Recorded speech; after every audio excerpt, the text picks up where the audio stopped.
ओम गणेशाय नमः। अनुज सखा संग भोजन करहि, मात पिता यज्ञ अनुसरहि।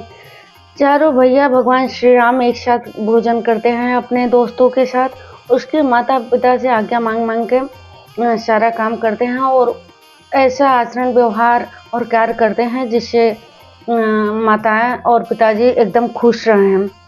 और 24 घंटा जो भगवान श्री राम बनाए हैं, 24 घंटा में खेलना कूदना सारा व्यवहार करना, अपना एक भी समय व्यर्थ नहीं करते, वेद पुराण सब पढ़ना।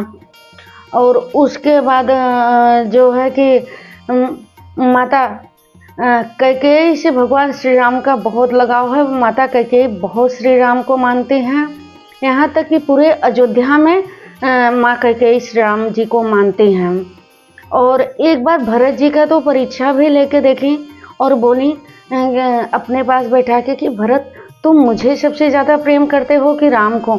तो भरत जी बोले कि माँ मैं आपको सबसे ज़्यादा प्रेम करता हूँ और इसलिए करता हूँ कि आप भैया से बहुत प्रेम करती हो। और राजा दशरथ भी कैकेयी माँ को बहुत मानते हैं, प्रेम करते हैं। श्री राम भगवान राम कैकेयी माँ को बहुत मानते हैं और इसका रीजन था। माँ कैकेयी के बारे में थोड़ा सा मैं बता दूँ आप लोगों को। राजा दशरथ नहीं चाहते थे माता कैकेयी से शादी करना, लेकिन माँ कैकेयी जब कुंवारी थी तो उनके पिताजी जो राजा थे, एक भाई बहन थे कैकेयी माँ, तो उनका परवरिश एकदम राजकुमार जैसे हुआ था।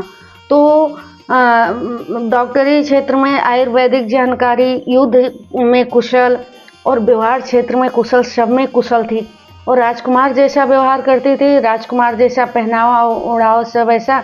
तो एक बार राजा दशरथ को युद्ध में मदद करी थी, तो राजा दशरथ को थोड़ा से घाव लग गया था, तो शिविर में जाके उनको आयुर्वेदिक कुछ लेप दवा जो भी लगाई। तो जब राजा दशरथ का हाथ ऐसे पकड़ के दवा लगा रही थी तो राजा दशरथ को ऐसा लगा कि जैसे माँ हाथ पकड़ रही है, ऐसा एहसास हुआ। अक्सर अच्छे डॉक्टरों का यही पहचान है। फिर उसके बाद जब अपना मुकुट हटाई तब पता चला कि ये लड़की है। तो जब कैकेयी माँ का स्वयंवर हुआ तो वो राजा दशरथ मना कर दिए थे कि मैं तुमसे शादी नहीं करूँगा, लेकिन उस सभा में जब बैठे थे तो वो जयमाल डाल दी राजा दशरथ को और बोले कि मैं आपसे ही शादी करूँगी। और उसका रीज़न ये था कि वो अपने भाई के साथ जगह जगह जाना, बाहर का देखना। तो जब राक्षस लोग ऋषि मुनि महात्मा को परेशान करते थे, खा जाते थे, बहुत अत्याचार करते थे, तो वो सोचती थी कि मेरा ऐसा पुत्र पैदा हो जो कि सर्वे भवन्तु सुखिनः, पूरा संसार सुखी और स्वस्थ रहे और दुष्टों का विनाश करे। तो और वो सब खूबी राजा दशरथ में देखते थे कि इन्हीं से, क्योंकि जो स्वर्ग का राज्य जीत के देवताओं को दे दिए, तो इन्हीं से मुझे शादी करके, मतलब ऐसा ही पुत्र मुझे चाहिए कि जो दुष्टों का संहार करे। रीजन यही था, वो भगवान को चाहते थे। तो जब शादी करके आए तो ये व्यवहार और इससे बहुत खुश हुए राजा दशरथ। उन्होंने कैकेयी माँ को सोने का महल दिया, लेकिन कैकेयी माँ ने बोला कि मैं सोने का महल में नहीं रहूँगी, जैसे कौशल्या जी और सुमित्रा जी हैं ऐसे साधारण महल में मैं रहूँगी, वो महल ऐसे ही रहने दूँ। उसके बाद भगवान राम, अब मैं जो कथा चल रही है उसमें आ रही हूँ कि भगवान राम जब माता कौशल्या के पास सोए हैं तो रात को चले आते हैं, वहाँ सोते हैं, माता के पास लोरी सुनते हैं।